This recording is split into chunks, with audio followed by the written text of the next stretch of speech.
નમસ્કાર વિદ્યાર્થી મિત્રો, હું છું પીએમ સર. વિદ્યાર્થી મિત્રો, આજનું જે પેપર છે કોર્પોરેટ એકાઉન્ટિંગ, તે ખૂબ જ સરસ ગયું હશે અને તમારે લગભગ મીડિયમ રેન્જ ગયું હોય અથવા તો ઇઝી વેમાં હશે તો હાર્ડમાં, તો એ તમે કોમેન્ટમાં જરૂર જણાવજો. અને હવે આપણે વાત કરવાના છીએ એમકોમ સેમ 3 જે તારે એક્ઝામ ચાલે છે એમાં ઘણા બધા વિદ્યાર્થીએ અકાઉન્ટિંગ ઓપ્શન રાખેલો છે. તો હવે એને ત્રણેય પેપર અકાઉન્ટના જ આવશે અને એડવાન્સ કોસ્ટ અકાઉન્ટિંગ છે તો એમાં ખાસ તમારે પ્રેક્ટિસ કરવાની છે વિદ્યાર્થી મિત્રો. અને આમાં જે એક થિયરીના ક્વેશ્ચન આવે છે, પહેલાં હું તમને આઈએમપી આપી દઈશ, પછી સમ હું તમને આપીશ. તો વિદ્યાર્થી મિત્રો, એ સમની તમારે પ્રેક્ટિસ કરવાની છે. હું એવું નથી કહેતો કે તમારે આ જ સમ પૂછાશે.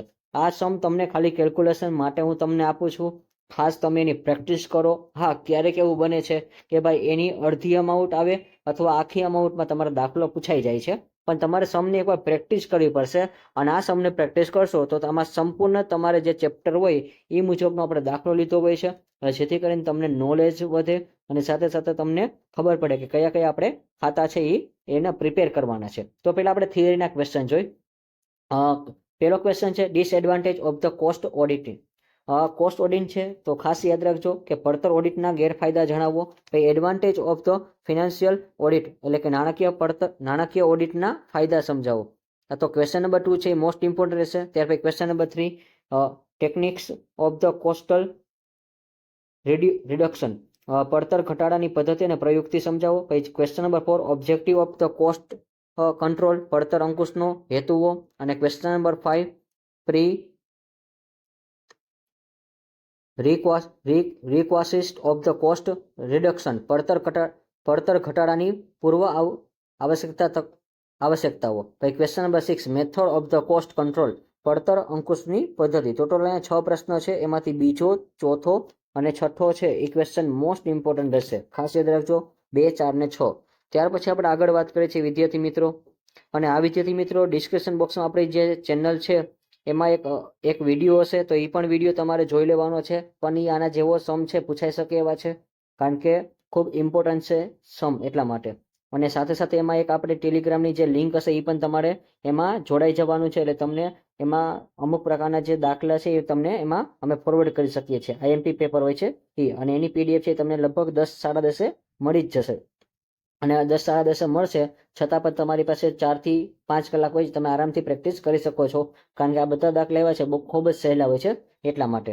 અને હવે આમાં લખેલું છે કે the following information is available from the records of the Jay Ambe manufacturing company using a standard costing system. હવે જો આમાં તમારે ફોર્મ્યુલા બેઝ ઉપર હોય છે, ખૂબ જ સહેલો સમ છે.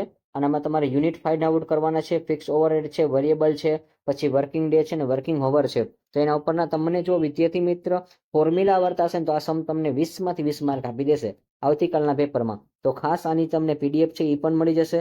અને ત્યાં સુધી તમે આનો સ્ક્રીનશોટ લઈને તમે આ દાખલાની પ્રેક્ટિસ કરો. અને બધા વિદ્યાર્થીએ જાતે પ્રેક્ટિસ કરવી પડશે.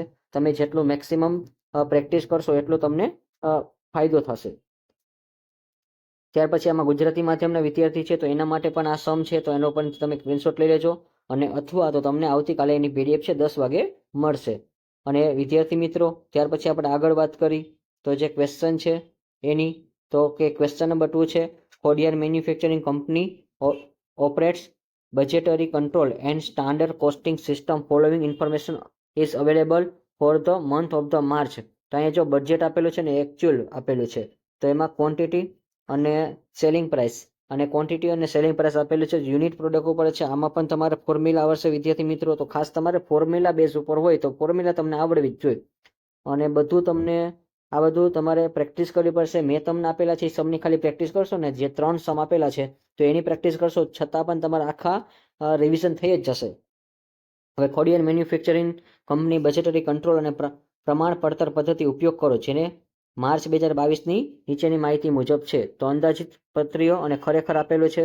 અને વેચાણ મૂલ્ય વિચલન છે, વેચાણ કિંમતના વિચલન, પછી વેચાણ જથ્થા છે, વેચાણ મિશ્ર છે અને વેચાણ પેટા વપરાશ છે. તો વિદ્યાર્થી મિત્રો, આ ચેપ્ટર ખૂબ જ સહેલા છે. તમે આની પ્રેક્ટિસ કરશો તો આરામથી તમારે 20માંથી 20 ગુણ આવી શકે છે. અને ત્યાર પછી લાસ્ટ સમ આપણે જોઈ. તો આ લાસ્ટ સમ છે એનો તમારે અમાઉન્ટ અહીં આપેલી છે. Saraswati limited provide the following information.